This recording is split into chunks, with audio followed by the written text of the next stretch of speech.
Hey guys, welcome back to my channel. So recently I asked you guys what videos you wanted to see on my main channel, and quite a few of the suggestions said that you wanted to see me take a personality test, and I was actually really interested in that because I just find them really fascinating to do, and especially when you guys mentioned the Myers-Briggs personality test. I think that's what it's called. So yeah, I thought why not just sit down and take this personality quiz, see what results I get, and we can kind of see if it's accurate or not. I thought it would just be really fun to do, so yes, let's get started. Okay, so the first statement says you enjoy vibrant social events with lots of people. So I'm just gonna go straight to strongly disagree. No one would ever use that sentence to describe myself. I will do everything in my power to avoid social events. You often spend time exploring unrealistic yet intriguing ideas. So I'd probably disagree with that, I think, but then I might change it to that one, closer to the middle, because I'm kind of unsure about what the actual statement means. Your travel plans are more likely to look like a rough list of ideas than a detailed itinerary. I'm gonna go with strongly disagree. I like to just have everything planned, make sure that everything's booked and that everything kind of fits together and works together so that everything can run smoothly, because then I don't have to panic or stress and I can actually enjoy traveling and enjoy my time away. You often think about what you should have said in a conversation long after it has taken place. Strongly agree. I always overthink things that I said. I will literally play that conversation over in my head like a billion times and just think about what I should have said, what I shouldn't have said. If your friend is sad about something, your first instinct is to support them emotionally, not try to solve their problem. I'd 100% agree with this, because whenever someone comes to me and they're upset, the first thing I will do is just give them a hug. Like, it's just my natural reaction to when I see someone being upset. Don't get me wrong, I love to give people advice and try to solve their problems as well, but before I do that I definitely make sure that they're okay, give them a hug and just like let them know I'm there for them. People can rarely upset you. Strongly disagree. I cry a billion times a day. I'm the world's most sensitive person. I take things to the heart. I wear my heart on my sleeve and I like to cry. You often rely on other people to be the ones to start a conversation and keep it going. Yup. Strongly agree. I can't hold a conversation to save my life, never mind start a conversation. I'm the worst conversationalist in the world. There's only like a select few people in this world that I can actually have a conversation with, and that's basically the family I live with, a couple of friends and my boyfriend. If you have to temporarily put your plans on hold, you make sure it is your top priority to get back on track as soon as possible. I'd like to say I slightly agree with this one. You rarely worry if you made a good impression on someone you met. Strongly disagree. I always worry. Worry is my middle name. I do nothing but worry. I don't think there's anything in this world I don't worry about. And yes, I do worry all the time about what others think about me.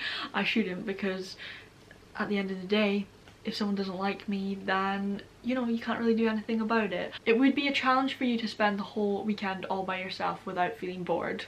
So I'm gonna disagree with this. I like being by myself. I really don't mind it. Say if like my family are out or away somewhere, it really doesn't bother me being on my own. Quite a lot of my time I do spend on my own in my room, like just editing videos. I really don't mind it. I love my own space. I enjoy my own company. You're more of a detail oriented, I can't say that word, than a big picture person. Yeah, I would agree with that. You're very affectionate with people you care about. No doubt about it, strongly agree with that. I love affection. I love giving hugs. So much so that it actually annoys people. Like, my sisters are not cuddly people and I will be like, I want a hug. You have a careful and methodical approach to life. I don't really know how to answer that, because in some ways, yeah, I think I do, but then in other ways I feel like I am quite relaxed and don't really have a plan in life. Like, I just take each day as it comes and just see what happens and go with the flow. Because then in other ways I like to just do everything by the book and make sure like I'm doing things the way that I think they're supposed to be done and the way that I think that life is supposed to be led. So I don't know about that one. You're still bothered by the mistakes you made a long time ago. I would slightly agree with that. I think that you know, we all make mistakes, and yes, like we regret them, but we also learn from them. So I don't strongly agree with that, because I don't want to beat myself up too much for the mistakes I've made in the past, because like they have made me who I am and I can learn from them, like I've grown from them. But yeah, like still, you know, there's times where things niggle in my mind and I'm like, yeah, I wish I hadn't done that. So yeah, I would slightly agree with that. At parties and similar events, you can mostly be found further away from the action. Definitely agree. I don't even go to parties, so that just answers that question. You often find it difficult to relate to people who let their emotions guide them. I definitely disagree with that. When looking for a movie to watch, you can spend ages browsing the catalogue. I would agree with that, because I'm very indecisive, and normally if I'm watching a movie with someone else, I'll let them decide, because I hate making decisions, and especially when there's so much choice, I just can't do it. I don't know why I find it so difficult, but I do. You can stay calm under a lot of pressure. I'm gonna disagree with that. I get stressed very easily. I don't like pressure in the slightest, and I just don't deal well with it. When in a group of people you do not know, you have no problem jumping right into their conversation. Strongly disagree, we've talked about that already. When you sleep, your dreams tend to be bizarre and fantastical. Strongly disagree, because I never actually remember my dreams. I could probably count on one hand the amount of dreams that I've actually remembered. I just forget my dreams. In your opinion, it is sometimes okay to step on others to get ahead in life. I would definitely disagree with that, because I don't think that's right in any way. You are dedicated and focused on your goals, only rarely getting sidetracked. So I would slightly agree with that one. If you make a mistake, you tend to start doubting yourself, your abilities, or your knowledge. Strongly agree, definitely. If I make like one mistake, I make it into the biggest deal. It's honestly the worst thing about me. Like, I wish I could change it so bad. Most people, when they make a mistake, you know, they learn from it, they move on. I beat myself up about it so much and make it seem like the worst thing in the world and that I'm such a failure, when really I'm not. It's just a little mistake. We all make them. When at a social event, you rarely try to introduce yourself to new people and mostly talk to the ones you already know. Definitely agree. I'd never introduce myself to someone new, and if they did try to talk to me, I would freak out and probably leave. You usually lose interest in a discussion when it gets philosophical. It's not even a word. Definitely agree, that does not interest me whatsoever. You would never let yourself cry in front of others. Strongly disagree. I'm pretty sure I've cried in front of everyone I've ever met. You feel more drawn to places with a bustling and busy atmosphere than to more quiet and intimate ones. Disagree, but not completely disagree, which actually might shock some people. But normally, yeah, I don't really like busy atmospheres. They can kind of freak me out, but then sometimes I prefer them. It kind of depends. Like, sometimes I would prefer to be in a really busy atmosphere, because then I think, oh, less people are going to be looking at me or focused on me, because, you know, there's so many people here, it's so busy, like no one is going to notice me. Whereas sometimes in a quiet, like small environment, I feel like, oh, maybe more people are going to look at me, if that makes sense. But generally speaking, most of the time I do like quieter areas. You like discussing different views and theories on what the world could look like in the future. Yeah, I would slightly agree with that. That interests me. When it comes to making life-changing choices, you rather listen to your heart rather than your head. I think, to be honest, I actually do always end up going with my heart. Like, sometimes I'll try and follow my head and then just realise, nah, I'm not happy. Like, just go with what your heart's saying. So yeah. You cannot imagine yourself dedicating your life to the study of something that you cannot see, touch, or experience. Definitely agree. Studying really just doesn't interest me, to be honest, and I feel like I've done enough of that in school, so the word study, nah, I'm avoiding that. You usually prefer to get your revenge rather than forgive. Strongly disagree. I never really want to seek out revenge. I am actually a really forgiving person. To be honest, I probably forgive too easily. I need to toughen up and be a little bit harder.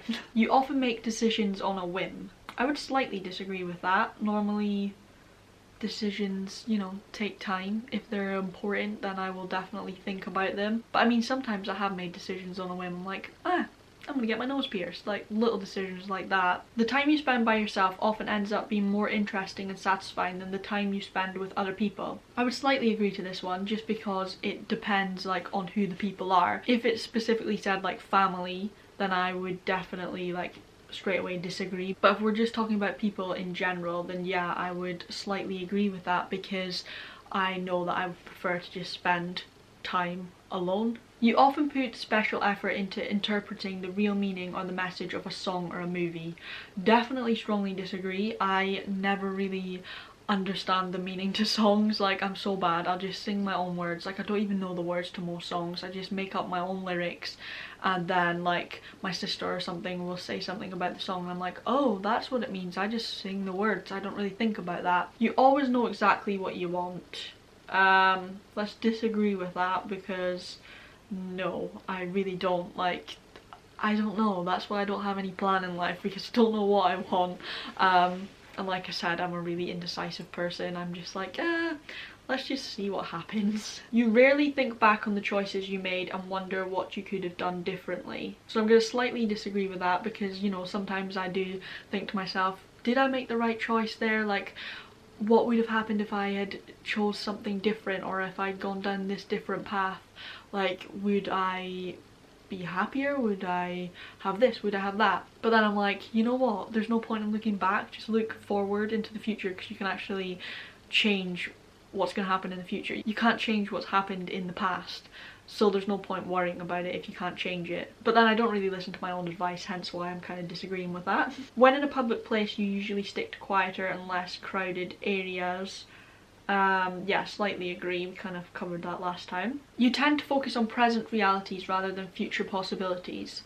See, that one I struggle with. I'm going to go in the middle, because I focus on what's happening right now, but I also do like to look into the future and think about, oh, it'll be nice when, you know, I can have this, or when I do this. And even though, you know, it might not happen, it's a possibility. You often have a hard time understanding other people's feelings. Strongly disagree. I'm really empathetic, and I really feel what other people feel, and I can really relate to them. When starting to work on a project, you prefer to make as many decisions up front as possible. Yeah, slightly agree. I like to have a plan and know where it's heading. When you know someone thinks highly of you, you also wonder how long it will be until they become disappointed in you. Strongly agree. I think that's just like my overthinking mind. I always fear like people being disappointed in me. I think that's like one of my biggest fears. I don't know why, but it's just something that scares me. You feel comfortable just walking up to someone you find interesting and striking up a conversation. Strongly disagree, because that's just not me. You often drift away into daydreaming about various ideas or scenarios. Disagree. I don't really daydream, I don't think. You look after yourself first and others come in second. I would disagree with that. I think, well, I like to think that I put others before me. Even when you have planned a particular daily routine, you usually just end up doing what you feel like at any given moment. I usually do have like my daily routine. I do the same thing, but say like my sister phones me up and is like, oh, do you want to come over, or do you want to hang out, or do you want to do this, then I'll be like, yeah, sure. So I don't know. Your mood can change very quickly. Yeah, I'm gonna agree with that. Maybe I should strongly agree. Yeah, let's go strongly agree. I will admit I'm quite a moody person, and my moods can go up and down. I don't really have control of it. It's like one minute I can feel like really great, and then all of a sudden I feel really sad, and I'm like, I don't even know why. You often contemplate the reasons for human existence or the meaning of life. Strongly agree. I have really deep thoughts like that all the time. You often talk about your own feelings and emotions. See, I don't know what to do for this one. I'm gonna slightly agree, because it depends who it's with. If it's like with my mum and we're having a deep conversation, and you know, she'll ask me like, how are you feeling, I literally will just tell her everything and just open up to her. But then because I'm such an emotional person and I have such deep feelings, I feel like sometimes, depending on the person, like I don't want to open up too much about my feelings and my emotions, because I don't want to like scare them off, or like bore them, or them to think that like I'm attention seeking, or that I'm just like an absolute mess. You have got detailed education or career development plans stretching several years into the future. Strongly disagree. I'm not career driven whatsoever. You rarely dwell on your regrets. Slightly disagree. Spending time in a dynamic atmosphere with lots of people around quickly makes you feel drained and in need of a getaway. Strongly agree. You see yourself as more of a realist than a visionary. Slightly agree. You find it easy to empathise with a person who has gone through something you never have. Strongly agree. Even if I haven't gone through something, I find it quite easy to sort of envision myself in their shoes and to think like, how would I feel if I was in their position. Your personal work style is closer to spontaneous bursts of energy than to organised and consistent efforts. I don't know. I'm gonna slightly disagree, I think. Your emotions control you more than you control them. Strongly agree. After a long and exhausting week, a fun party is just what you need. Strongly disagree. I hate parties. You frequently find yourself wondering how technological advancement could change everyday life. Disagree. That thought never crosses my mind. What the hell does that even mean? You always consider how your actions might affect other people before doing something. Strongly agree. I always take other people's feelings and emotions into account. You still honour the commitments you have made even if you have a change of heart. What commitments are we talking about? I haven't really made commitments, to be honest. Yeah, let's just go in the middle. I don't really understand that one. You rarely feel insecure. Strongly disagree. I always feel insecure. Okay, the results are in. This is exciting. Your personality type is Defender. ISFJT. What does that mean? We're about to find out. Oh, it's giving me scores for different categories. So the first one is Mind. This trait determines how we interact with our environment. So I got 92% introverted, which, you know what, that is so correct. I'm surprised it doesn't say 100% though. Energy. This trait shows where we direct our mental energy. So it says I'm 79% observant and 21% intuitive. Definitely I'm an observer. You got this right so far. Nature. This trait determines how we make decisions and cope with emotions. I'm 94% feeling and 6% thinking. I told you I'm a sensitive soul. Oh, I'm tearing up. I don't even know why. Like, I can't even control it. Why am I crying? Because it's telling me that I'm 94% feeling. What is wrong with you, Lucille? Tactics. This trait reflects our approach to work, planning and decision making. So I'm 51% judging and 49% prospecting. Identity. This trait underpins all others, showing how confident we are in our abilities and decisions. So I'm 90% turbulent and 10% assertive. Okay, so now there's like a bit to read about my personality type, which is the Defender. I like that title. Love only grows by sharing. You can only have more of yourself by giving it away to others. Wow, that's inspiring. The Defender personality type is quite unique, as many of their qualities defy the definition of their individual traits. Though sensitive, Defenders have excellent analytical abilities. Though reserved, they have well-developed people skills and robust social relationships, and though they are generally a conservative type, Defenders are often receptive to change and new ideas. As with so many things, people with the Defender personality type are more than the sum of their parts, and it is the way that they use these strengths that defines who they are. Defenders are true altruists, meeting kindness with kindness in excess and engaging the work and people they believe in with enthusiasm and generosity. There's hardly a better type to make up such a large proportion of the population, nearly 13%. Combining the best of tradition and the desire to do good, Defenders are found in lines of work with a sense of history behind them, such as medicine, academics, and charitable social work. Defender personalities, especially turbulent ones, are often meticulous to the point of perfectionism, and though they procrastinate, they can always be relied on to get the job done on time. Defenders take their responsibilities personally, consistently going above and beyond, doing everything they can to exceed expectations and delight others at work and at home. We must be seen to be believed. The challenge for Defenders is ensuring that what they do is noticed. They have a tendency to underplay their accomplishments, and while their kindness is often respected, more cynical and selfish people are likely to take advantage of Defenders' dedication and humbleness by pushing work onto them and then taking the credit. Oh my god, I'm actually relating to this so much. Defenders need to know when to say no and to stand up for themselves. Naturally social, an odd quality for introverts, Defenders utilize excellent memories not to retain data and trivia, but to remember people and details about their lives. When it comes to gift giving, Defenders have no equal, using their imagination and natural sensitivity to express their generosity in ways that touch the hearts of their recipients. While this is certainly true of their co-workers, whom people with the defender personality type often consider their personal friends, it is in family that their expressions of affection fully bloom. If I can protect you, I will. Defender personalities are a wonderful group, rarely sitting idle while a worthy cause remains unfinished.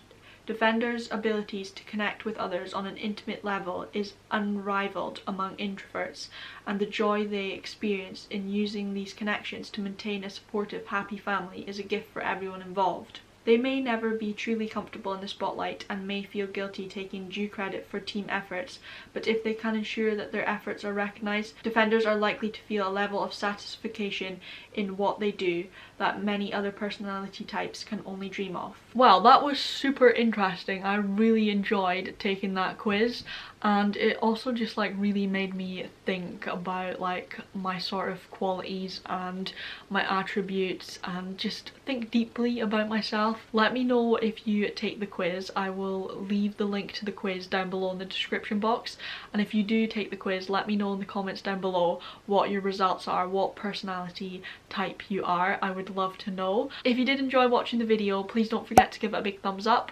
Don't forget to hit the subscribe button. Thank you so much for watching, guys, and I'll see you again very, very soon. Bye!